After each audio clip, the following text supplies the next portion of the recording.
Mon mari Harry, elle n'est qu'un joli visage.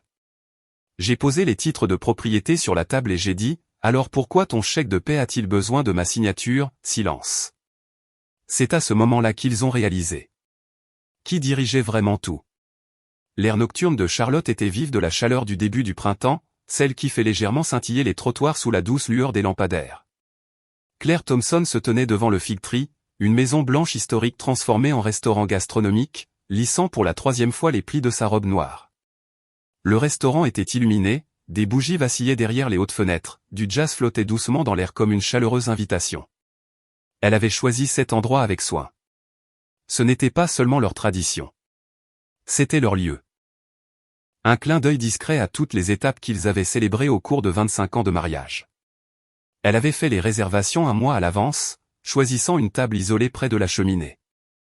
La table était dressée quand elle est arrivée, et elle attendit donc, les mains jointes, une lueur d'espoir dans sa poitrine. Daniel arriva finalement avec 15 minutes de retard, l'air élégant dans un costume gris ardoise et une cravate bleue, les cheveux légèrement ébouriffés, comme s'il ne s'en souciait qu'à moitié. Désolé, dit-il en se glissant sur le siège en face d'elle.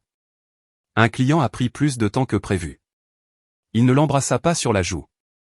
Il ne la regarda pas directement. Au lieu de cela, il jeta un coup d'œil à son téléphone, tapotant 2 fois l'écran avant de le poser face contre la table. Claire lui offrit un doux sourire. « J'ai commandé le vin que nous avions pour notre 10e anniversaire, dit-elle, essayant de détendre l'atmosphère.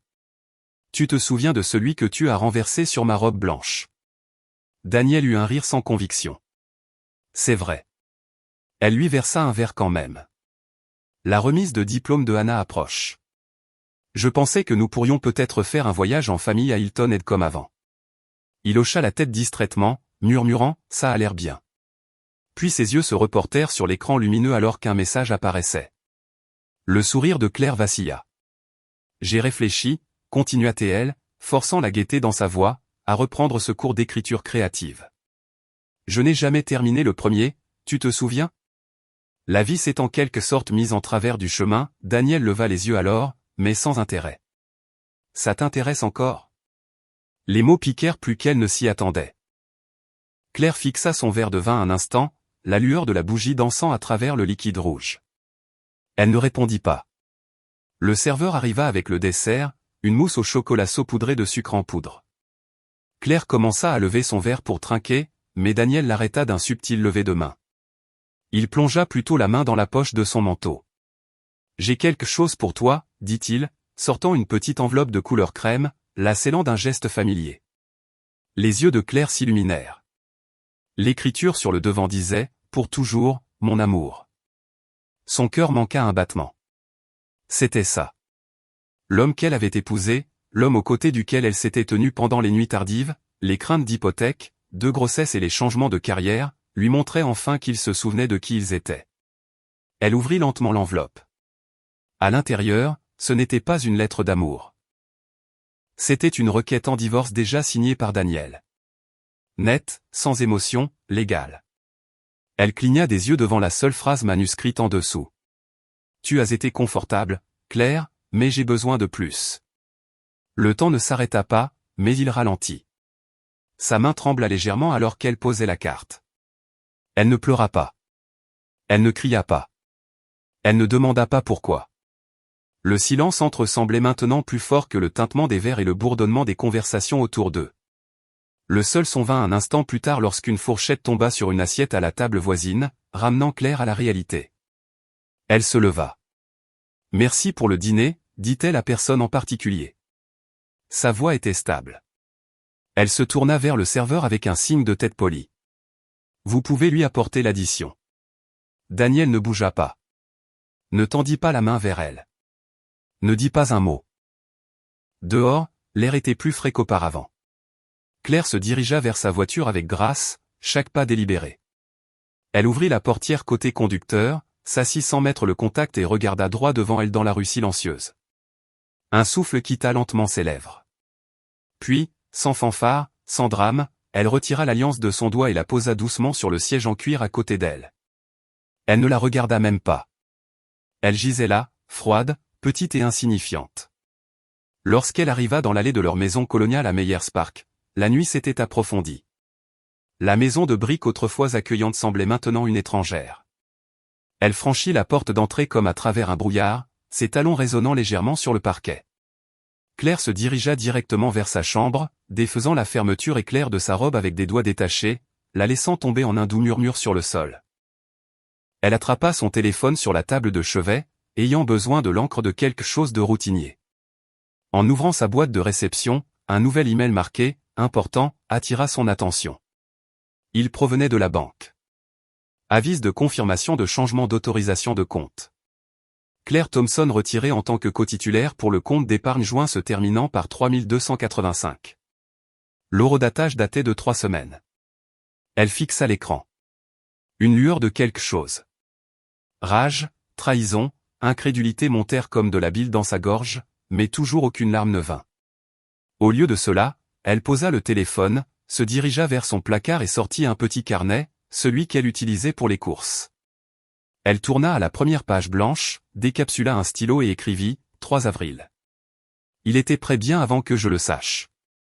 Puis en dessous, un seul mot en gras, « Pourquoi ?» Mais au fond, Claire le savait déjà. Et ceci, ce n'était que le début. Une semaine s'était écoulée depuis le dîner au Fig Tree, mais pour Claire, c'était comme si le temps s'était simplement arrêté. La grande maison coloniale de Meyers Park, autrefois remplie du bruit réconfortant de la vie de famille, était devenue oppressante de silence.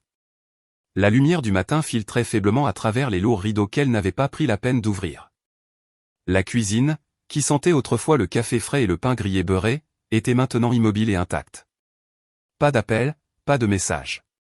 Le silence s'était installé dans tous les coins comme un brouillard dense. Elle traversait ses journées comme une ombre d'elle-même. Un matin, enveloppée dans un vieux cardigan, Claire se retrouva debout devant la cheminée, fixant une photo de sa famille. Elle, Daniel, Ryan et la petite Anna souriant devant un château de sable il y a des années. Ses doigts tremblèrent en touchant le cadre, ses yeux se fermant un instant de trop.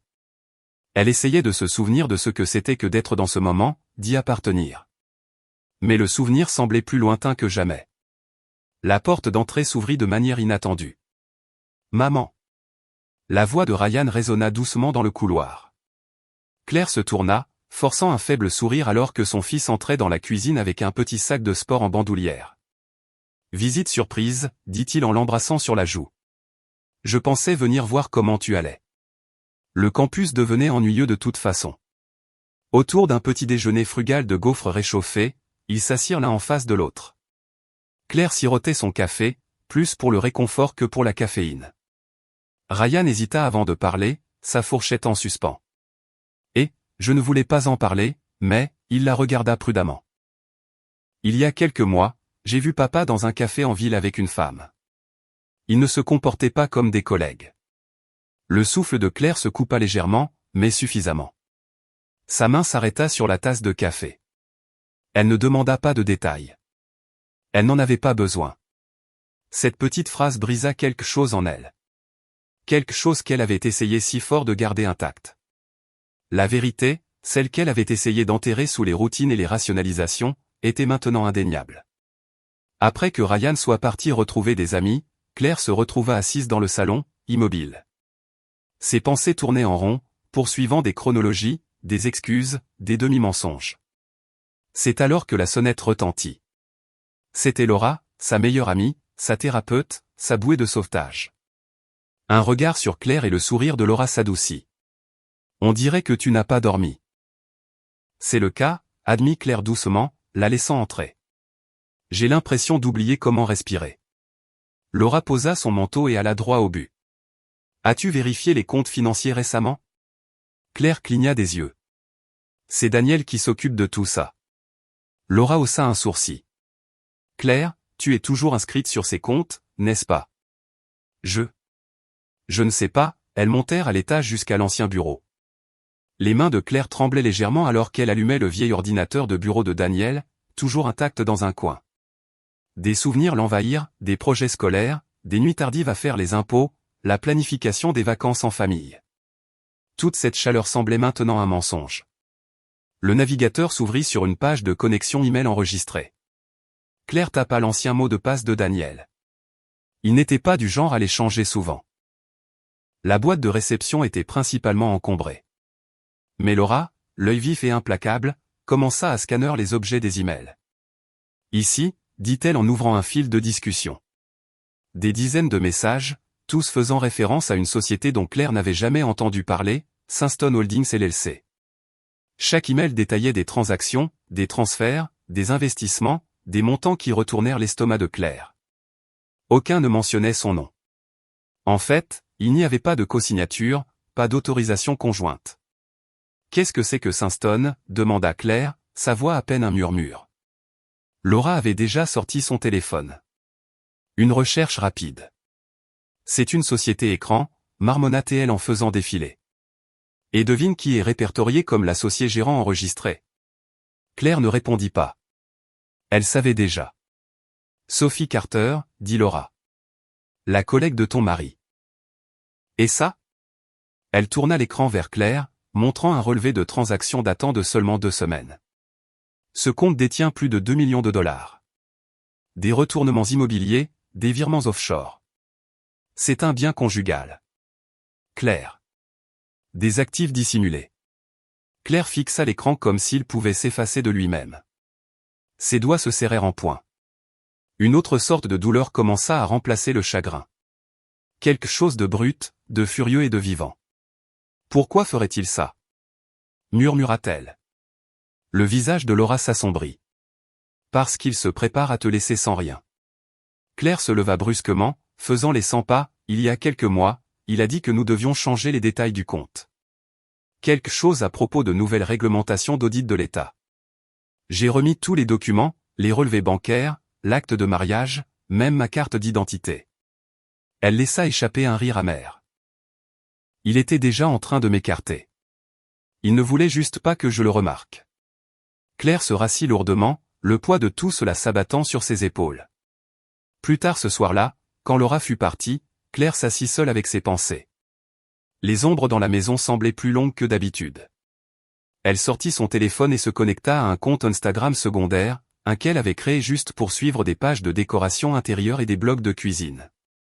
Par habitude, elle tapa sur le profil de Sophie Carter. Le post le plus récent la laissa bouche bée. Sophie souriant sur un balcon à Paris. La tour Eiffel floue derrière elle. Claire fixa la légende, voyage de travail, mais en version mode. Santé aux nuits parisiennes. L'horodatage, le week-end exact où Daniel lui avait dit qu'il était à un séminaire juridique à New York. Quelque chose en Claire se mit en place. Elle se leva et se dirigea vers le tiroir de la cuisine, sortant un carnet beige inutilisé, du genre qu'elle utilisait pour noter des recettes ou des listes de courses. D'une main ferme, elle tourna à une page blanche et écrivit en haut en majuscule. Chose qui ne colle pas, en dessous, elle commença à lister tout. Transaction Sinston Holdings. Date de voyage de Sophie. Excuse d'audit de Daniel. Retiré du compte d'épargne. Paris contre New York. Elle tourna la page. À découvrir ensuite. Où d'autre l'argent a été déplacé ? Statut juridique des sociétés écrans. Qui d'autre pourrait savoir ? Claire ferma le carnet et le posa à côté d'elle sur la table de la cuisine. Plus de questions. Plus d'attente. Si Daniel pensait qu'elle resterait assise pendant qu'il réécrivait leur histoire et l'effaçait, il ne la connaissait pas du tout. Et il était sur le point de le découvrir. L'invitation était arrivée plus tôt dans la semaine, un email avec des mots chaleureux et une fausse inquiétude. J'adorerais te voir ce samedi, Claire. Ça fait trop longtemps. L'hôte était un vieil ami, quelqu'un avec qui Claire et Daniel avaient partagé des dîners, qu'ils considéraient autrefois comme proches. Le genre d'ami qui connaissait le nom de son vin préféré et la date exacte de l'admission de Ryan à Duke. Maintenant, debout sur les marches de la majestueuse maison en briques d'Eastover, Claire hésita. La maison brillait de l'intérieur, remplie du faible bourdonnement du jazz et du tintement des verres. Des rires flottaient avec l'air nocturne. Pendant une brève seconde, Claire faillit faire demi-tour, mais elle ne le fit pas. Elle prit une profonde inspiration, redressa les épaules et entra. Des lumières chaudes baignaient l'intérieur d'une teinte dorée. L'odeur de romarin et d'agneau rôti flottait dans l'air. Des femmes en robe de cocktail et des hommes en veste sur mesure se mêlaient avec une aisance étudiée. Claire fut accueillie par quelques hochements de tête, du genre qui vient avec une obligation polie plutôt qu'un accueil sincère. Pas d'étreinte, Pas de questions de suivi, juste des sourires à peine esquissés. Elle se déplaça tranquillement, un verre de vin à la main, cherchant un visage familier dans la mer de charme performatif. Quand elle repéra enfin le groupe de femmes avec qui elle avait l'habitude de bruncher tous les 2 dimanches, son cœur se souleva un instant. Elle s'approcha, hésitante, pleine d'espoir. L'une d'elles attira son attention, une femme nommée Méline, épouse d'un associé gérant du cabinet de Daniel. Elle se déplaça mal à l'aise, puis se pencha vers une autre femme et lui murmura quelque chose. Quand Claire arriva à portée de voix, Méline se tourna, sa voix froide et sèche. « Claire, ce n'est pas le moment. Nous ne voulons tout simplement pas être pris au milieu de tout ça. Daniel est toujours un associé au cabinet de mon mari. J'espère que tu comprends. » Les mots frappèrent avec une précision clinique, dépouillée d'empathie, enveloppée de soie. Claire ne répondit pas. Elle hocha la tête une fois, offrit un mince sourire et se retira dans le coin le plus éloigné de la pièce. Ses mains tremblaient légèrement alors qu'elle posait son vin sur une table d'appoint. Le bavardage autour d'elle devint plus fort d'une manière ou d'une autre, bien que personne ne la regarde. Madame Thompson. Une voix douce la tira du brouillard. Une jeune femme, nouvelle dans le groupe, au visage frais et aux yeux brillants, s'approcha. « J'ai lu votre article dans Charlotte Living, celui sur la préservation des vieux quartiers. C'était magnifique. » Claire cligna des yeux. La femme sourit doucement. « Ne les laissez pas vous réduire au silence. Vous avez toujours une voix. » Claire ne savait pas quoi dire. Mais quelque chose dans sa poitrine se serra. Pas de douleur cette fois, mais de l'agitation inhabituelle de quelque chose de longtemps enfoui. La défiance. La semaine suivante apporta un autre coup. Et cette fois, il ne vint pas avec des mots, mais avec une image. La réunion de l'association parents-enseignants à l'école de Hannah avait toujours été le domaine de Claire. Vente de gâteaux, collecte de fonds, email tard le soir. Elle arriva tôt comme d'habitude, tenant un dossier d'informations sur les bourses, pour se figer sur le parking. La voiture de Daniel venait de se garer. Il sortit, ajustant ses boutons de manchette, puis Sophie suivit. Pantalon noir slim, chemisier rose tendre, cheveux tirés en un chignon élégant. Elle se déplaçait avec assurance, ses talons claquant à côté des mocassins polis de Daniel comme s'ils étaient faits pour marcher au pas. Claire se tenait là, invisible pour eux deux. Et puis Sophie se tourna vers un petit groupe de parents rassemblés près de l'entrée. Elle tendit la main avec un sourire étudié. « Bonjour, je suis Sophie. Je suis une amie de la famille. » Claire ne pouvait plus respirer.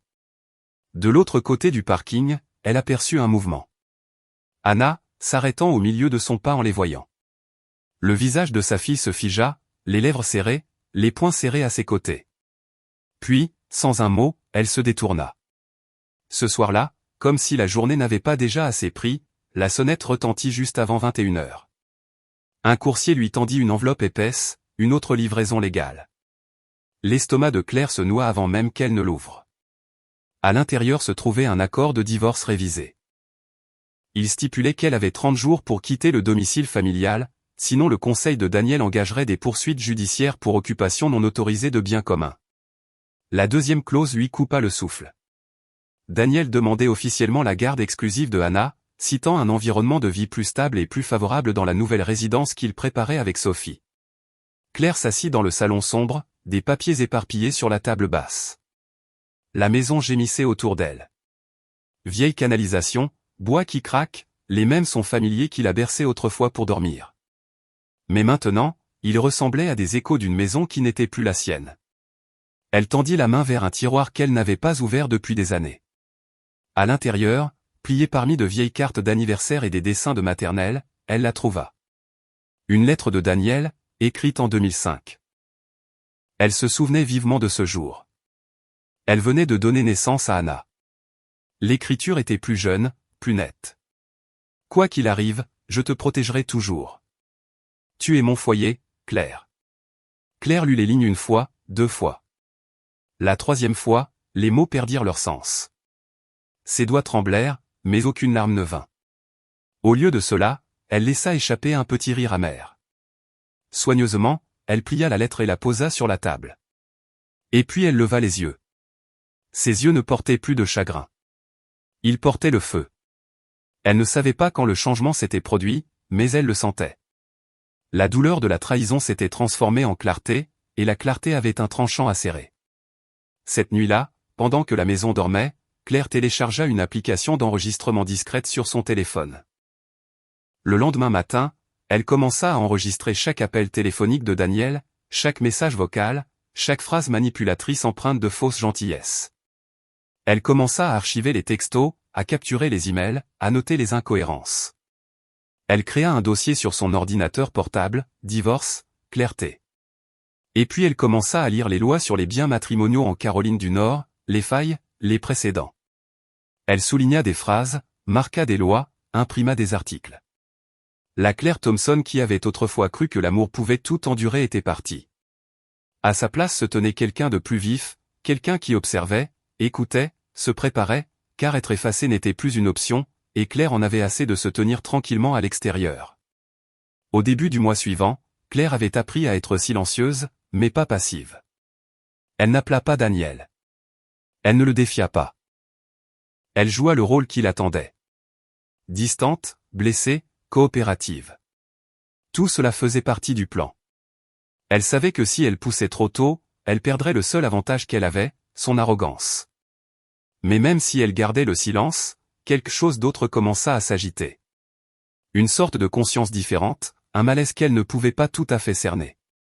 Un sentiment que même dans sa propre maison, elle n'était pas seule. Ça a commencé avec les promenades du chien.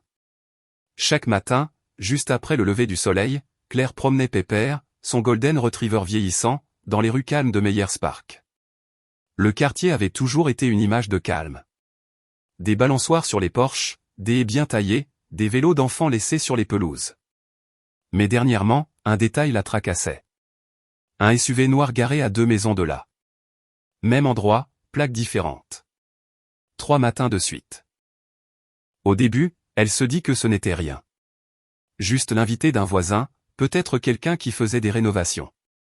Mais le 4e matin, le SUV réapparut avec des vitres teintées et un ralenti lent. Cette fois, elle passa délibérément devant, ses yeux se dirigeant vers le pare-brise. Pas de mouvement, mais les poils de sa nuque se hérissèrent. Elle appela Laura cet après-midi-là. Le week-end, Claire et Laura étaient assises sur la terrasse extérieure d'un petit bar à vin niché dans une rue latérale du centre-ville. Il était assez tôt pour éviter la foule, assez calme pour parler. Claire raconta tout. Chaque promenade matinale, le SUV, la tension qui collait à sa peau comme un film. Le front de Laura se plissa. « Tu penses qu'il te fait suivre ?» Claire ne répondit pas, mais la réponse était déjà dans ses yeux. Elle venait de trinquer quand Laura se figea au milieu d'une phrase. « Ne regarde pas, mais à 10 heures, veste beige. » Il a fait le tour du coin 3 fois maintenant. Claire ne se tourna pas. Elle n'en avait pas besoin. 1 minute plus tard, Laura se pencha et murmura, « Il lève son téléphone. Il prend des photos. » Claire expira longuement et lentement. 3 jours plus tard, son avocate lui a transmis un email. L'expéditeur était anonyme. L'objet du message était « Rapport de comportement préoccupant, Claire Thompson ». En pièce jointe, une photo granuleuse de Claire et Laura trinquant et riant au bar. La légende en dessous disait « Signe d'instabilité émotionnelle, s'engageant dans des interactions sociales potentiellement inappropriées sous la contrainte ». Claire fixa l'écran, incrédule. Son rythme cardiaque s'accéléra alors qu'elle cliquait sur la pièce jointe suivante, un faux rapport psychologique qui avait somehow trouvé son chemin dans son dossier de garde. Il prétendait qu'elle présentait des symptômes d'anxiété sévère, de dissociation et de jugement altéré. Elle laissa tomber son téléphone. Ses mains tremblaient. « Il essaie de me faire passer pour instable », dit-elle à Laura plus tard ce soir-là. « Il veut faire croire que je suis inapte. » Laura hocha la tête, le visage sombre mais stable, car s'il fait ça, il peut prendre Anna. Claire sentit une colère froide s'enraciner dans sa poitrine. Elle avait besoin de preuves. Des preuves tangibles. Elle commença à vérifier la maison à la recherche d'indices, tout ce qui pourrait confirmer ce qu'elle soupçonnait. Mais les caméras faisant face au jardin de devant ne montraient rien d'inhabituel. Pas de sabotage, pas de visiteurs suspects. Ce n'est qu'en sortant les poubelles un soir qu'elle le trouva. Le sac s'était légèrement déchiré en bas, un coin d'une enveloppe froissée dépassant. Elle le sortit avec précaution. Un document à moitié déchiré, les bords encore enroulés d'avoir été jetés à la hâte. Claire le déplia lentement. C'était un contrat de mandat d'un détective privé signé par Daniel Thompson. Le sujet, Claire Elizabeth Thompson. Date, structure de paiement, observation ciblée. Elle serra le papier, le souffle coupé. Elle n'était pas paranoïaque. Elle était surveillée. Et pire, ce n'était pas seulement une trahison. C'était une attaque calculée contre sa crédibilité. Elle scanna le document et l'envoya immédiatement à son avocate. Son email était bref, mais cinglant. C'est comme ça qu'il compte prendre ma fille. Nous devons agir. Mais elle ne s'arrêta pas là. Cette nuit-là, elle imprima des copies et les enferma dans une boîte ignifuge. Elle sauvegardait à chaque fichier du dossier, divorce Clarté, sur un disque crypté. Elle ne serait plus prise au dépourvu. Puis le retournement de situation vint de l'endroit où elle s'y attendait le moins. C'était un jeudi. Claire pliait du linge à l'étage quand Anna rentra plus tôt que d'habitude. Elle semblait silencieuse, pâle. Claire l'appela « Salut, ma chérie ». Mais ne reçut qu'un signe de tête aux lèvres serrées en réponse. 1 heure plus tard, Claire trouva Anna assise dans sa chambre, les écouteurs retirés, fixant le mur d'un air absent. « Quelque chose n'allait pas, tout va bien ?» demanda Claire doucement. Anna hésita. « J'ai pris la voiture de papa aujourd'hui. » L'estomac de Claire se serra. « D'accord. J'ai utilisé le Bluetooth pour écouter de la musique, mais le dernier appel était toujours ouvert. Je ne voulais pas écouter, mais ça a juste commencé à jouer. » Claire attendit. Il parlait à Sophie. Claire ne respira plus. Anna baissa les yeux sur ses mains. Il a dit, elle ne se doute de rien. Agis vite. Je demanderai la garde si je dois le faire. Frappe-la en premier. Claire ferma les yeux. Il t'a appelé la cible, maman. Il y eut une pause, longue et lourde. La voix de Anna se brisa. Je ne veux pas le voir en ce moment. Je n'ai pas répondu à ses textos. Il n'arrête pas d'appeler, mais je ne peux tout simplement pas. Claire s'assit à côté de sa fille, lui passant une mèche de cheveux derrière l'oreille. Elle ne dit pas un mot. N'en avait pas besoin. Le mal que Daniel avait fait n'était plus limité à la trahison. Il avait atteint leur fille. Mais dans cette douleur, Claire vit autre chose. De la détermination. Pas seulement la sienne. Celle de Anna aussi. Il ne s'agissait plus seulement de se sauver elle-même. Il s'agissait de s'assurer que personne n'ait jamais à sauver sa fille du même genre d'homme. Une semaine s'était écoulée depuis que Claire avait trouvé le contrat déchiqueté du détective privé dans la poubelle et écouté sa fille se souvenir de la voix de Daniel dégoulinant de manipulation à travers les haut-parleurs Bluetooth de la voiture. Ce moment, brut et sans filtre, avait changé quelque chose en elle. Pas seulement sa détermination, mais son rythme. Elle ne réagissait plus. Elle prenait les devants. Elle avait besoin d'un levier et elle avait besoin de quelqu'un qui avait été brûlé par Daniel de la même manière qu'elle. James Harper. Le nom était encore vif dans sa mémoire. Des années auparavant, Daniel et James s'étaient associés sur un projet immobilier commercial dans le quartier de South End à Charlotte, un projet qui s'était mal terminé lorsque des documents avaient mystérieusement fait surface, montrant que James avait mal géré les fonds. Daniel s'en était sorti indemne. James, la réputation entachée, avait disparu du circuit peu de temps après. Claire se souvenait des rumeurs mais n'avait jamais remis en question la version que Daniel avait donnée. Maintenant, elle le faisait. Elle le contacta avec un email soigneusement formulé. Il n'était pas émotionnel. Il n'était pas accusateur. Il était simple. Je crois que vous avez été lésé. Je pense que je l'ai été aussi. J'aimerais parler. En privé. À sa grande surprise, il accepta. Ils se rencontrèrent dans un petit café niché derrière une librairie près de Freedom Park. L'endroit était calme, avec seulement quelques autres tables occupées. Claire choisit une banquette près de l'arrière, loin des fenêtres. Elle arriva en avance. James arriva exactement à l'heure. Il avait l'air plus âgé qu'elle ne s'en souvenait, plus de cheveux gris, plus de rides, mais aussi moins tendu, comme un homme qui avait fait la paix avec le chaos. Il se glissa dans la banquette en face d'elle sans bavardage, son regard sur la défensive. Passons les formalités, Claire. Pourquoi suis-je ici? Claire ne broncha pas. Elle plongea la main dans son sac et sortit une seule feuille de papier. L'impression était faible, mais l'entête disait « Accord de transfert Sainstone Holdings LLC ». La signature de Daniel, bien que faible, était indubitable. James l'étudia. Ses lèvres se retroussèrent en un demi-sourire cynique. Même stratégie, marmonna-t-il. Cible différente. Il plia soigneusement la page et se pencha en arrière. Il m'a fait le même coup. Des documents falsifiés, il a rejeté la faute sur moi. La seule raison pour laquelle je n'ai pas poursuivi l'affaire, c'est que je ne voulais pas que mon nom soit traîné devant les tribunaux. Je voulais la paix plus que la vengeance. Claire resta silencieuse. Mais la paix ne signifie pas le pardon, ajouta James, sortant sa mallette de à côté de lui. Il l'ouvrit lentement, comme s'il pesait ce qu'il était sur le point de lui remettre.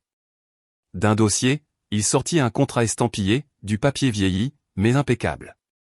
Il portait la signature de Daniel, audacieuse et claire, ainsi que le sceau notarié d'il y a 5 ans. Claire se pencha, le cœur battant la chamade. Ceci, dit James, était censé être un accord d'investissement entre nos cabinets. Il a truqué les chiffres, déplacé des actifs, et quand tout s'est effondré, il a vendu la version selon laquelle j'avais tout mal classé. Je l'ai gardé dans un tiroir tout ce temps, non pas parce que je prévoyais de l'utiliser, mais parce que je savais qu'un jour quelqu'un d'autre en aurait besoin. Claire le regarda, cherchant. Pourquoi m'aider? James haussa les épaules. Parce que quelqu'un doit l'arrêter. Et parce que maintenant, ce ne sera plus seulement ma parole contre la sienne. Il fit glisser le document sur la table, puis ajouta une clé USB. Il y a plus ici. Quelques emails, des reçus, et je témoignerai si nécessaire.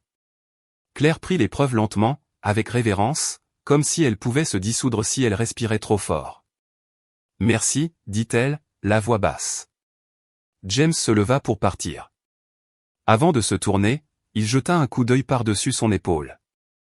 Assurez-vous simplement que ça compte. Et puis il était parti. Claire se rendit directement au bureau de son avocate. À ce stade, l'affaire de divorce avait dépassé le simple litige. C'était devenu un échiquier, et Daniel venait de commettre l'erreur de la sous-estimer un coup de trop. L'avocate, une femme nommée Patrice Langlais, examina attentivement les documents, hochant la tête en lisant. C'est solide, dit-elle. Assez pour faire basculer cela dans le domaine de la fraude financière. Avec le bon cadrage, l'IRS aura des motifs pour ouvrir une enquête.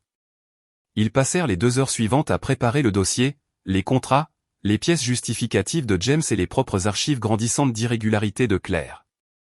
Avant de partir, Patrice tendit à Claire la copie finale de la soumission à l'IRS. « Vous êtes sûre d'être prête pour ça ?» demanda-t-elle. Claire la regarda droit dans les yeux. « Je n'ai jamais été aussi prête. » Mais sur le chemin du retour, Claire ne rentra pas directement chez elle. Elle se gara sur un parking vide près d'une bibliothèque publique. Le soleil de fin d'après-midi projetait de longues ombres à travers son pare-brise. Elle sortit son ordinateur portable, se connecta à son point d'accès et ouvrit un nouvel email. Le destinataire, le compte général du cabinet de Daniel. Elle n'écrivit pas de message. Elle joignit simplement le contrat scanné de James, celui avec le sceau, et cliqua sur envoyer. Puis elle attendit. 2 heures plus tard, alors qu'elle réchauffait des restes dans la cuisine, son téléphone vibra. C'était une alerte automatisée de la banque. L'adresse email jointe que Daniel avait oublié de dissocier lui donnait toujours un accès passif aux notifications d'activité. Le message disait « Alerte de transaction, transfert de 2 175 000 $ du compte se terminant par 4509 au compte externe XXX 7451. » Claire fixa l'écran, le rythme cardiaque stable. Il déplaçait de l'argent rapidement. Il paniquait, ce qui signifiait que l'appât avait fonctionné. Ce que Daniel ne savait pas, c'est que Claire avait déjà soumis les preuves à l'IRS, avec une demande de signaler et de surveiller tout retrait suspect lié à Sainstone Holdings ou au véhicule d'investissement personnel de Daniel. Elle éteignit le feu et resta immobile dans sa cuisine, le bourdonnement du réfrigérateur étant le seul son. Pour la première fois depuis le début de cette guerre, Claire s'autorisa un petit sourire entendu. Il pensait resserrer le nœud coulant, mais Claire venait de lui tendre la corde. Les chuchotements ont commencé doucement, des regards de côté à l'épicerie, des salutations inachevées sur les parkings, des regards froids de femmes qu'il avait autrefois serrées dans leurs bras comme une sœur. Claire a senti le changement non pas comme un raz-de-marée, mais comme 1000 petites coupures, et chacune lui rappelait, la haute société de Charlotte n'a jamais été faite pour les femmes qui sortent du rang. Elle récompensait les épouses silencieuses, les tables bien décorées et les secrets gardés derrière des doubles vitrages. Les retombées de la décision de Claire de se défendre, de déposer des preuves, de parler, les noms avaient commencé à se propager dans ses anciens cercles sociaux. Les gens n'étaient pas ouvertement hostiles. Ils étaient pires, silencieux. Un matin, elle a ouvert son téléphone pour trouver un texto de Rachel, l'une des femmes de son club de thé de longue date, une réunion mensuelle qui avait commencé comme des discussions de livres et s'était transformée en session de potins discrets sur les mises à jour du country club et des conseils scolaires. Et, Claire, je voulais juste te faire savoir que nous allons garder le dîner de collecte de fonds de cette année petit. Beaucoup de choses à gérer. J'espère que tu comprends. Claire savait ce que cela signifiait. Elle n'était pas invitée. 2 heures plus tard, un autre message est arrivé. Cette fois plus direct, de quelqu'un qui avait l'habitude d'aider à organiser des baby showers et des anniversaires surprises pour elle. Claire, les gens sont mal à l'aise. Daniel a encore des liens solides dans la communauté des investisseurs. Nous pensons qu'il est préférable que les choses personnelles restent privées. Tu sais comment fonctionne cette ville. Claire est restée immobile un instant, puis a tapé une seule réponse. Merci. Au moins maintenant je sais qui est vraiment avec moi. Elle n'a pas pleuré. Pas comme avant. Ses larmes s'étaient taries des semaines auparavant, consumées par la chaleur de la trahison et le poids de tout ce qu'elle avait découvert. Maintenant, il n'y avait que de la clarté. Ce soir-là, après le dîner avec Anna, Claire est montée au grenier. Cela faisait des années qu'elle n'avait pas ouvert la vieille armoire en cèdre là-haut. Celle remplie de boîtes étiquetées de son écriture soignée. Ryan, maternelle. Les premiers pas de Anna. Claire et Daniel, Europe. Elle ne savait pas ce qu'elle cherchait. Peut-être avait-elle juste besoin de se souvenir que tout n'avait pas été un mensonge. Elle a ouvert la première boîte et a trouvé un morceau de papier de cahier froissé. L'écriture de Ryan, inégale, surdimensionnée, tracée au crayon bleu. Maman, j'aime comment tu souris toujours quand tu fais des pancakes. Une autre boîte contenait un dessin de Anna, 7 ans. Un bonhomme allumette avec une cape et un grand sourire. En dessous, en lettres tremblantes, ma maman est une super-héroïne. Claire a souri, non pas avec tristesse, mais avec quelque chose de plus solide, de plus réel. Puis est venue la photographie. Une journée à Central Park. Elle tenait Anna sur sa hanche, ses yeux brillants et rieurs. Daniel se tenait derrière eux, le bras reposant légèrement sur son épaule.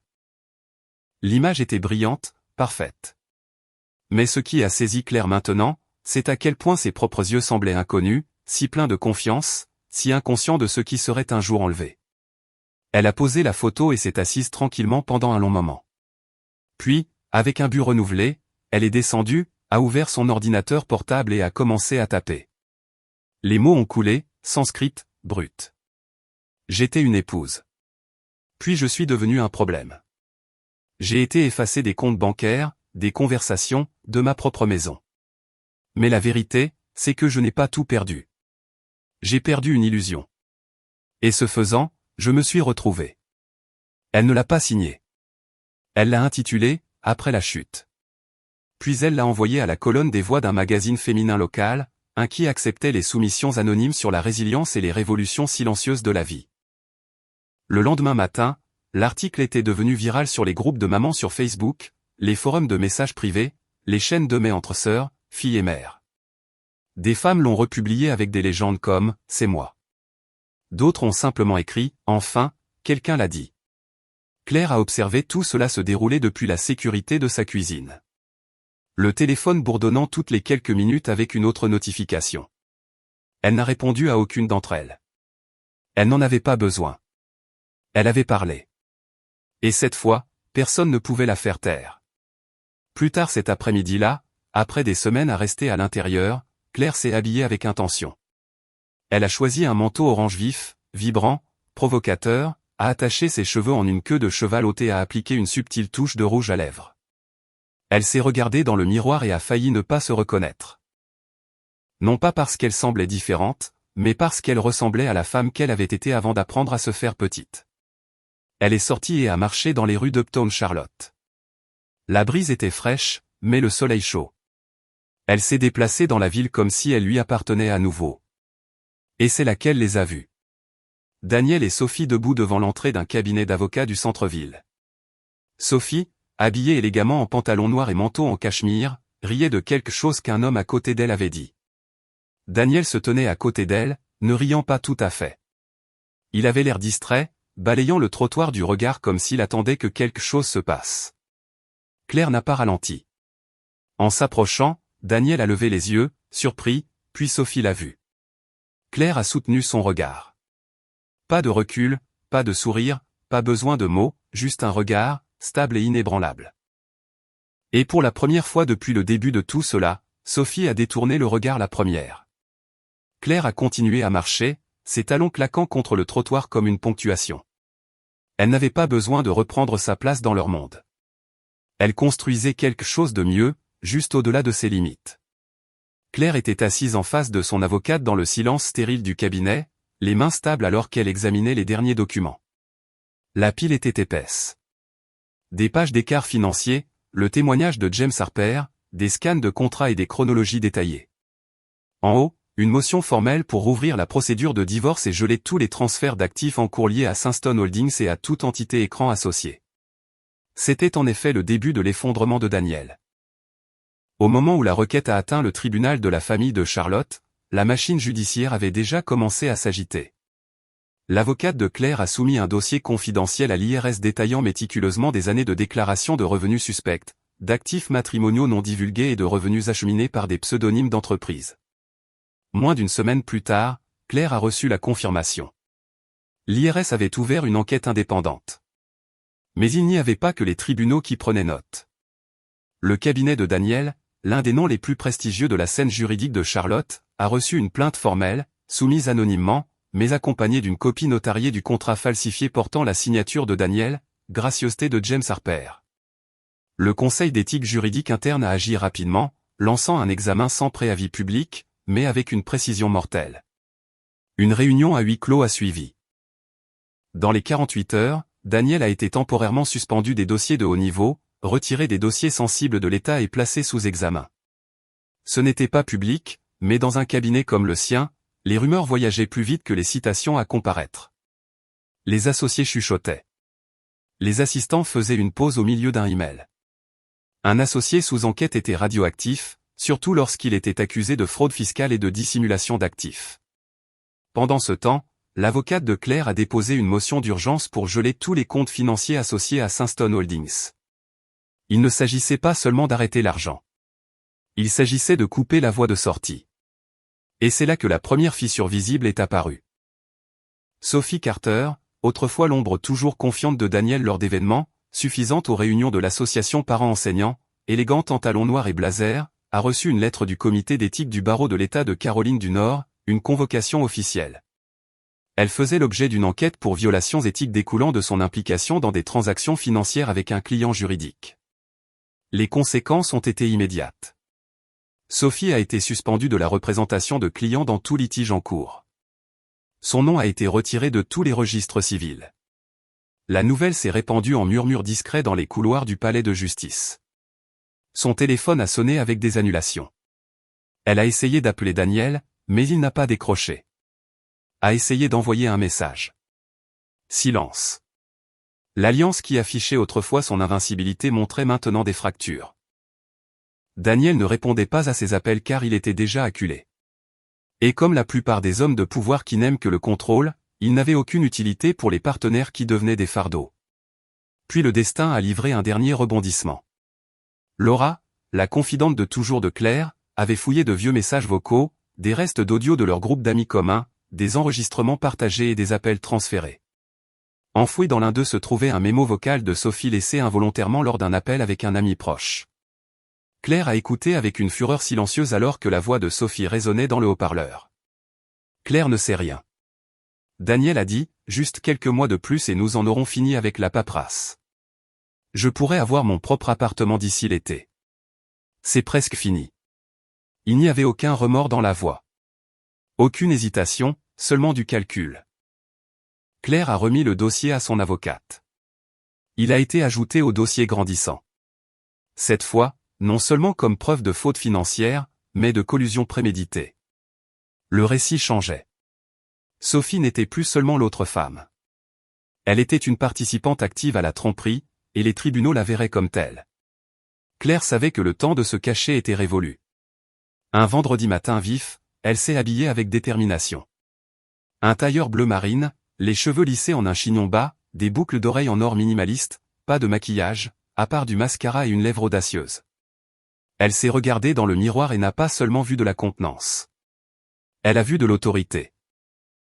Elle a traversé le cœur d'Uptown Charlotte, passant devant les cafés et les bâtiments aux parois de verre qui lui rappelaient autrefois la vie dont elle avait été exclue, puis elle s'est arrêtée devant, la haute tour de verre qui abritait le cabinet de Daniel. La plaque à l'extérieur portait encore son nom. Elle s'est tenue dans le hall un instant, les têtes se sont tournées quand elle s'est avancée, ses talons polis claquant sur le marbre. Une assistante a levé les yeux et s'est raidie. Derrière le bureau, 2 jeunes associés l'ont regardé passer. L'un d'eux a chuchoté à l'autre, pas assez doucement. C'est Claire Thompson. C'est elle. Claire n'a pas ralenti. Elle avait autrefois été la femme dans l'ombre de Daniel, l'épouse silencieuse, le nom sur la carte de vœux. Maintenant, elle était le châtiment qu'il n'avait jamais vu venir. La salle d'audience était silencieuse, stérile et bourdonnante de tension. Claire était assise à côté de son avocate à la table du demandeur, son chemisier marine repassé, ses cheveux soigneusement tirés en arrière. En face d'elle, Daniel ajustait sa cravate avec une précision mécanique, flanqué d'un avocat au costume impeccable qui lui chuchotait à l'oreille. Son expression était illisible, calme en surface, mais ses yeux étaient agités, balayant la pièce comme s'il s'attendait à ce que quelqu'un surgisse pour l'accuser. C'était l'audience préliminaire au tribunal de la famille de Charlotte, et Claire était venue contester les décisions initiales du divorce, en particulier la division des biens matrimoniaux et, plus crucialement, la demande de Daniel pour la garde exclusive de leur fille, Anna. Lorsqu'ils furent appelés à répondre, l'équipe de Daniel commença, essayant de peindre le même récit familier. « Votre honneur », commença son avocat, M. Thompson a de sérieuses inquiétudes quant au bien-être psychologique de Madame Thompson. Elle a fait preuve d'un comportement erratique, y compris de fréquentes crises émotionnelles et de signes de paranoïa. Nous avons joint une documentation photographique, des images prises dans un bar, montrant un comportement incompatible avec les responsabilités d'un tuteur à plein temps. Claire ne broncha pas. Elle s'y attendait, s'y était en fait préparée. Le juge jeta un bref coup d'œil aux documents soumis, mais avant que l'avocat ne puisse continuer, Claire se leva tranquillement et demanda la permission de s'approcher. De son sac en cuir, elle sortit une seule lettre pliée. L'enveloppe était usée, l'écriture soignée et inclinée. Ceci, dit-elle doucement, en la plaçant devant le juge, a été écrit par ma fille, Anna. Je pense que sa voix expliquera pourquoi je suis ici aujourd'hui bien mieux que je ne pourrais jamais le faire. Elle se rassit, les mains jointes sur ses genoux. Le juge ouvrit l'enveloppe et commença à lire en silence. Pendant un long moment, le seul son dans la salle d'audience fut le lent tournement du papier. Puis le juge posa la lettre avec une expression adoucie et la passa au greffier. Les mots qu'Anna avait écrits étaient clairs et résonnants. Pas d'embellissement, pas de drame. Juste la vérité. Elle avait écrit sur les nuits où elle était malade avec de la fièvre et où Claire restait à son chevet jusqu'au matin. Sur les vacances où sa mère, épuisée par le travail et les courses, trouvait encore le temps de faire les brioches à la cannelle qu'Anna aimait. Sur la façon dont Claire avait été là pour chaque réunion de bourse, chaque crise d'essai de fin de soirée, chaque panique silencieuse avant un examen. La dernière phrase était celle qui résonna dans la salle d'audience, même après avoir été lue en silence. Ma mère est la raison pour laquelle je crois que la famille est quelque chose que l'on choisit, pas quelque chose dans lequel on est obligé de rester. Claire n'eut pas besoin de regarder autour d'elle pour connaître l'effet que cela avait. Même l'avocat de Daniel cligna des yeux un peu plus lentement qu'auparavant. Avant que le juge ne puisse parler, Ryan se leva du fond de la salle. Maintenant à l'université, grand et calme, il s'approcha avec une confiance tranquille et demanda à faire une brève déclaration. Le juge hocha la tête. Ryan fit face au banc, pas à son père.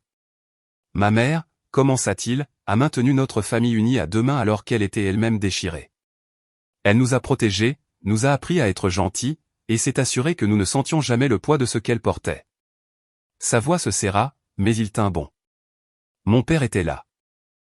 Quand ça avait l'air bien sur le papier, mais quand c'était important, quand les choses difficiles arrivaient, il disparaissait. Le souffle de Claire se coupa. Elle ne lui avait pas demandé de parler, n'avait pas voulu lui imposer ce fardeau. Mais il était là. Daniel, déjà rouge, se leva si vite que sa chaise grinça contre le carrelage. C'est ridicule, aboya-t-il. Ils ont subi un lavage de cerveau. Elle les manipule comme des marionnettes. Tout ceci, c'est du théâtre. Les gens dans la salle d'audience se tournèrent, certains surpris, d'autres les yeux écarquillés. Le juge leva immédiatement son marteau. Monsieur Thompson, maîtrisez-vous. Mais Daniel n'avait pas fini. Elle les a manipulés. Elle vous a manipulé. Rien de tout cela n'est réel. Claire ne bougea pas. Elle le regarda simplement calmement, puis baissa les yeux vers la table. Le silence qui suivit son éclat fut absolu. Même Sophie, assise derrière lui dans la galerie, se déplaça mal à l'aise. Le juge soupira, se pencha en avant et s'adressa à la salle d'audience. Jusqu'à ce que l'enquête financière soit conclue par l'IRS, et jusqu'à ce que nous ayons un examen complet des pratiques financières et de la conduite de Monsieur Thompson, je place une suspension temporaire sur sa demande de garde exclusive de Mademoiselle Anna Thompson. Daniel parut stupéfait. Le juge continua, sa voix ferme mais calme. De plus, en raison du comportement d'aujourd'hui, ce tribunal émet un avertissement formel concernant la conduite de Monsieur Thompson. Si ce comportement persiste, d'autres sanctions pourront être envisagées. Le marteau frappa une fois, et c'est ainsi que le vent tourna, non seulement sur le plan juridique, mais aussi sur le plan émotionnel. La salle d'audience avait vu quelque chose qui ne pouvait être ignoré. Claire se leva lentement, sa main reposant brièvement sur la table avant de rassembler ses affaires. Elle ne regarda pas Daniel en passant devant lui, mais Ryan le fit. Et pour une fois, Daniel n'avait rien à dire. La salle d'audience était presque pleine avant même que le marteau ne frappe. Les journalistes murmuraient au dernier rang, feuilletant des bloc-notes et chuchotant des mises à jour dans leur téléphone. Des collègues de la communauté juridique, d'anciens associés de Daniels, des parents de l'école de Hannah, tous étaient assis dans la galerie, leur attention fixée sur l'affaire qui était passée d'un divorce privé à un spectacle public. Le nom de Daniel Thompson n'était plus seulement celui d'un esprit juridique respecté à Charlotte. C'était maintenant un titre de journal. Claire entra dans la salle d'audience avec une résolution tranquille, vêtue d'un tailleur gris ardoise, portant un portefeuille épais de documentation. Son avocate la suivait, une mallette à la main. Ce n'était pas seulement une audience. C'était un règlement de compte. Daniel entra quelques minutes plus tard. Il avait l'air plus pâle que d'habitude, plus mince, sa posture plus raide. Sa confiance habituelle s'était estompée sous le poids de la couverture médiatique, des enquêtes éthiques et du silence de ses pairs. Même Sophie était absente. Le juge appela la salle à l'ordre, et l'équipe juridique de Claire commença. Une par une, les pièces furent présentées. Le tribunal reçut des emails imprimés entre Daniel et Sophie discutant de transferts offshore et de montage de sociétés écrans. Puis vinrent les relevés bancaires. Des centaines de milliers de dollars acheminés via Sanston Holdings, qui, comme l'a souligné l'avocate de Claire, n'avait ni employé ni véritable adresse de bureau autre qu'une boîte postale. Puis vinrent les enregistrements audio obtenus légalement du téléphone de Claire. Dans l'un d'eux, la voix de Sophie pouvait être entendue clairement discutant du calendrier des mouvements financiers. Daniel dit, « Nous devrions transférer le montant final la semaine prochaine une fois que la paperasse sera réglée. Personne ne regardera sous cette LLC. » Ensuite, James Harper fut appelé à la barre. Vêtu d'un blazer marron foncé et calme malgré les caméras, il parla clairement de sa propre histoire avec Daniel, du contrat falsifié, de la trahison et de la dissimulation légale qui a laissé sa réputation professionnelle en lambeaux. Il a terminé par une déclaration glaçante. Ce que Daniel m'a fait il y a des années n'était pas une erreur. C'était un entraînement. Ce qu'il a fait depuis n'est pas une évolution. C'est une habitude. Puis vint le tour de Daniel de répondre. Son avocat l'appela à la barre et Daniel essaya de se ressaisir. Il ajusta sa cravate, regarda vers le juge et parla. « Je n'ai jamais voulu blesser personne », commença-t-il. « J'étais sous pression. Claire avait cessé d'être une partenaire pour moi. Je me sentais piégé. Sophie était juste quelqu'un qui écoutait. Et oui, j'ai fait des erreurs, mais je n'ai jamais eu l'intention que ça devienne ça. » Il jeta un coup d'œil à Claire une fois. Elle ne le regarda pas en retour. « Elle m'a poussé », ajouta-t-il, la voix s'élevant. « Elle m'a suivi, m'a enregistré, a retourné les enfants contre moi. Je voulais juste recommencer. Je ne savais pas comment le faire sans tout perdre. L'avocate de Claire se leva calmement et répondit par une seule phrase.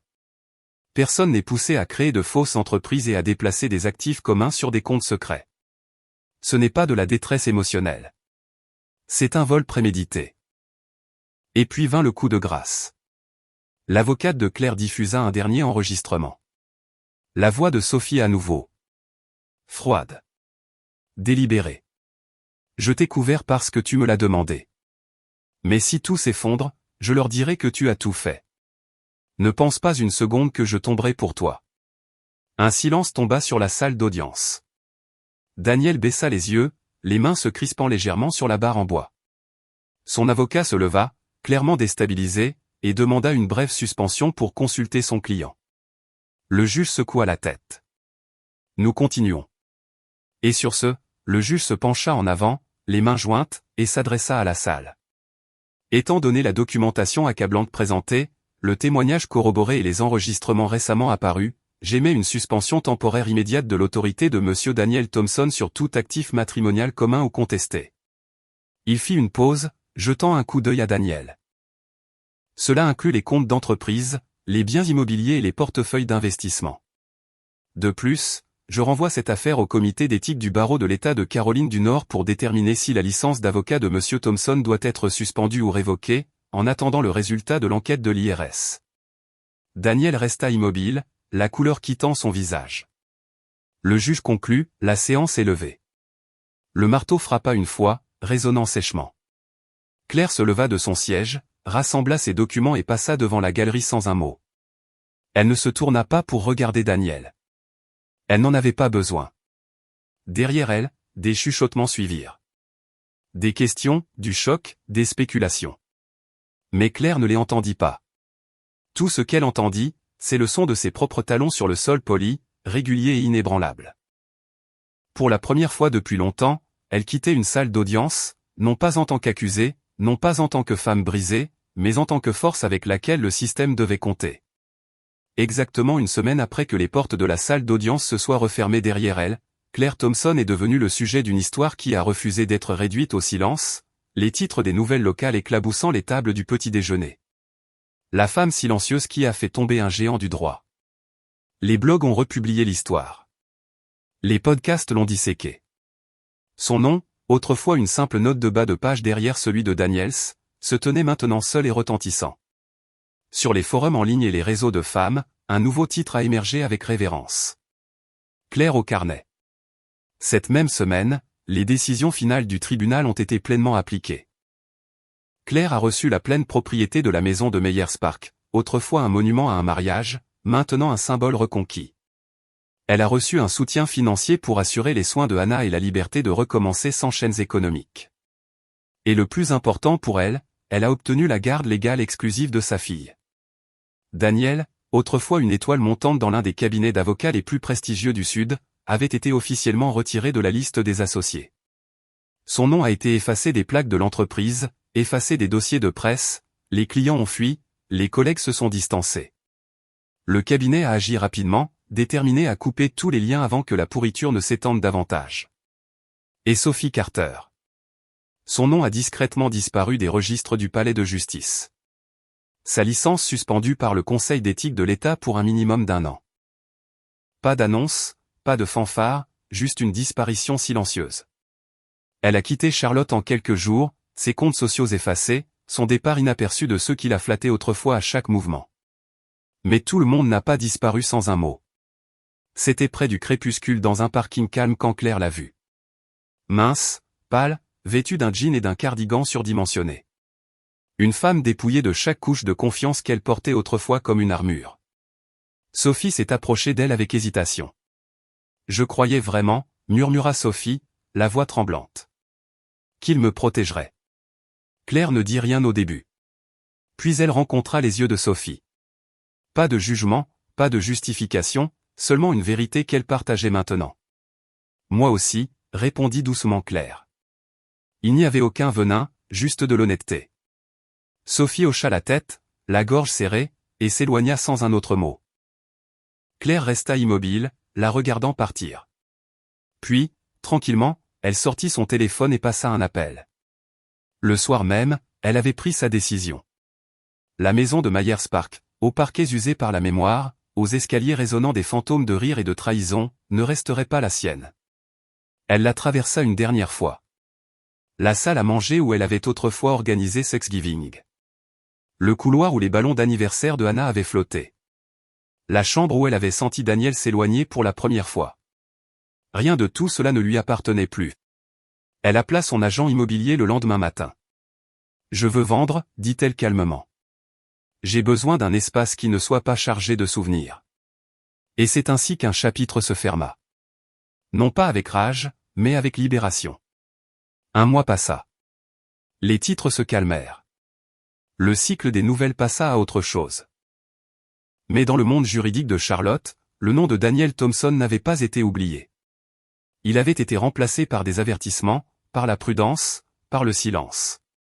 Claire, cependant, était tout sauf oubliée. Elle signa les derniers papiers de vente de son ancienne maison et emménagea dans un penthouse moderne à Uptown Charlotte, un espace baigné de soleil et de verre avec des vues qui s'étendaient au-delà de son passé. Ses matinées étaient calmes, ses nuits à elle. Le silence semblait maintenant mérité, non imposé. Pendant ce temps, Daniel sombra dans l'obscurité. Il loua un petit appartement en périphérie de la ville. Ses comptes partiellement gelés, sa boîte de réception inactive depuis longtemps. Ses amis ne retournaient plus ses appels. Son ancien monde avait fermé ses portes, et il ne restait que l'écho de ce qu'il avait perdu. Il contacta Claire une fois, non pas pour s'excuser, mais pour lui demander si elle avait l'intention de lui rendre un petit compte d'investissement, un qui avait été uniquement à son nom avant le mariage et qui avait fusionné avec le temps. Claire répondit par une seule phrase. « Ta part, c'est la conséquence. La mienne, c'est la renaissance. » Ce n'était pas cruel. C'était final. Peu de temps après, Claire reçut une offre, une invitation à rejoindre Verve Charlotte, un magazine de style de vie de premier plan, en tant que chroniqueuse et rédactrice pour leur nouvelle rubrique, Vivre authentiquement. L'offre est venue après que son article anonyme, après la chute, ait discrètement captivé des milliers de lecteurs. Mais cette fois, elle ne se cacha pas derrière des initiales. Sa première chronique était signée en toutes lettres. Claire Thompson. Le titre, « Ce que nous laissons derrière n'est pas toujours une perte ». Et la vérité de ces mots n'était plus quelque chose qu'elle avait besoin d'expliquer. C'était quelque chose qu'elle vivait chaque jour. L'air du soir dans le nouvel appartement de Claire était calme et chaud, rempli du faible bourdonnement de la vie urbaine au-delà des fenêtres. Uptown Charlotte s'étendait dans une lumière dorée en contrebas. Mais à l'intérieur de son penthouse, le monde semblait petit, intime et sûr. Pour la première fois depuis le verdict, Ryan et Hannah étaient tous les deux en visite. Ils sont arrivés les bras chargés, des boîtes de pizza, des boissons gazeuses, et le genre d'énergie que seuls les enfants adultes apportent en revenant dans un espace qui appartient maintenant à leur mère. Pas de table à manger formelle, pas d'assiette dressée, juste trois assis en tailleur sur le parquet, partageant des parts, des histoires et des éclats de rire entre les bouchées. Ryan taquinait Hannah à propos de ses essais universitaires dramatiques. Hannah leva les yeux au ciel et se moqua de ses tentatives ratées de cuisiner autre chose que des œufs. Claire ne parlait pas beaucoup. Elle n'en avait pas besoin. Elle écoutait, s'imprégnant de tout. Chaque son un rappel que la famille qu'elle s'était battue pour protéger était là, entière, même si différente. Alors que la nuit touchait à sa fin, Ryan plongea la main dans son sac à dos et en sortit une petite boîte en bois. Il la tendit à Claire avec un sourire timide. « J'ai vu ça à une foire artisanale à Asheville. J'ai pensé que ça aurait plus sa place ici que n'importe où ailleurs. » Claire l'ouvrit lentement. À l'intérieur se trouvait un cadre photo sculpté à la main gravé des mots « Maman, notre héroïne ». Dans le cadre se trouvait une photo que Claire avait presque oubliée, une photo prise il y a 5 ans à Central Park. Eux trois, les bras enroulés les uns autour des autres, les cheveux au vent et rayonnants. C'était leur dernier vrai voyage en famille complète. Elle fixa l'image un long moment, ses doigts effleurant les bords. « Je crois que je le crois enfin, dit-elle doucement, la voix stable. Que je suis assez, que je l'ai toujours été. » Hannah appuya sa tête contre l'épaule de Claire. « Tu l'as toujours été, maman. C'est juste que nous le voyons maintenant aussi. » Le silence tomba à nouveau, mais c'était le genre réconfortant, rempli du doux bourdonnement d'une connaissance partagée. Plus tard, alors qu'il finissait les dernières parts, Hannah hésita un instant, puis leva les yeux vers sa mère. Sa voix était calme. « Si papa dit un jour qu'il est désolé, tu lui pardonnerais ?» Claire ne répondit pas tout de suite. Elle regarda le balcon, la douce lueur des lampadaires en contrebas. Le pardon, dit-elle finalement, est quelque chose que nous donnons pour nous libérer. Mais cela ne signifie pas que nous invitons les gens à revenir dans nos vies. Certaines portes, une fois fermées, doivent le rester. Anna hocha la tête et rien d'autre n'eut besoin d'être dit. Juste à ce moment-là, la porte d'entrée s'ouvrit et Laura entra, souriant et brandissant 2 pots de glace à la vanille comme des trophées. « J'apporte la guérison », déclara-t-elle, sous forme de produits laitiers glacés. Ils rirent. Claire se leva et attrapa des cuillères, et les 4 s'assirent ensemble alors que la nuit enveloppait doucement leur petit cercle chaleureux. Laura leva sa tasse avec un sourire.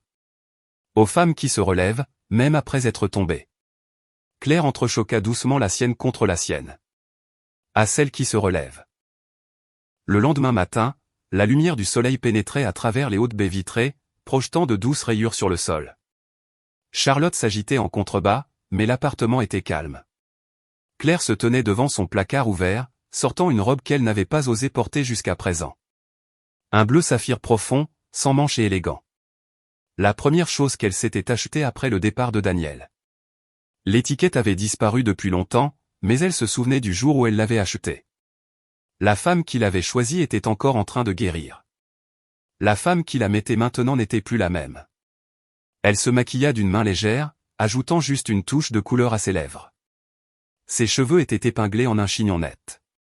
Une simple paire de boucles d'oreilles en perles complétait le look. Pas de tapas à accent grave-l'œil, pas d'armure, juste de la clarté. Aujourd'hui, c'était sa première séance photo officielle pour la chronique « Vivre authentiquement » à Verve Charlotte. Le profil qui accompagnerait son premier article avait déjà été envoyé à l'impression.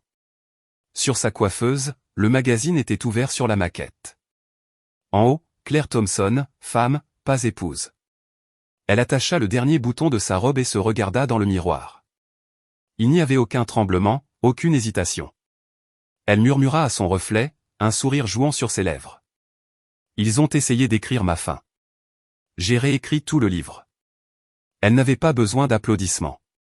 Elle n'avait pas besoin de reconnaissance. Sa victoire n'était pas dans les titres de journaux ou les décisions de justice. Elle était dans ce moment, se faisant face pleinement, entièrement pour la première fois.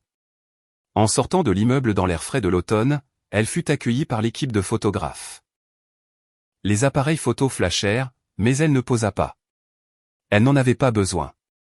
Elle marchait simplement, confiante, ancrée, présente. Pas une survivante. Une femme qui avait choisi. Une femme qui avait reconstruit. Une femme qui vivait maintenant entièrement selon ses propres termes. Dans la vie, certains chapitres se terminent non pas avec fracas, mais avec un moment de clarté silencieux, du genre qui ne réclame pas l'attention, mais qui reste dans le cœur longtemps après. La guérison ne ressemble pas toujours à des défilés de victoire ou à des déclarations triomphantes. Parfois, c'est aussi simple que de choisir la paix plutôt que le ressentiment, de choisir le silence plutôt que la justification, de se choisir soi-même après des années à avoir oublié qui l'on était. Il y a un pouvoir unique à reprendre sa voix, non pas pour crier plus fort, mais pour parler avec vérité, même si votre voix tremble. Et il y a une force profonde à comprendre que la survie n'est pas la destination. C'est juste le début. Des cendres de la trahison, de la déception et de la perte, naît une renaissance, non pas en quelqu'un de nouveau, mais en qui vous étiez toujours censé être. Entier, stable, suffisant. Nous croyons souvent que la clôture vient des autres, des excuses, des reconnaissances, des réparations. Mais la vraie clôture, elle vient quand nous arrêtons d'attendre ces choses. Elle vient quand nous nous regardons dans le miroir et savons que nous ne sommes plus définis par ce qui nous est arrivé, mais par ce que nous avons choisi d'en faire. Merci de nous avoir accompagnés dans ce voyage. Si l'histoire vous a touché, vous a fait réfléchir ou vous a rappelé votre propre force, nous vous invitons à partager vos pensées ci-dessous. Nous aimerions entendre votre voix. Et si vous souhaitez plus d'histoires de résilience, de vérité et de renaissance après la chute, n'oubliez pas d'aimer, de vous abonner et de suivre notre chaîne. Votre présence.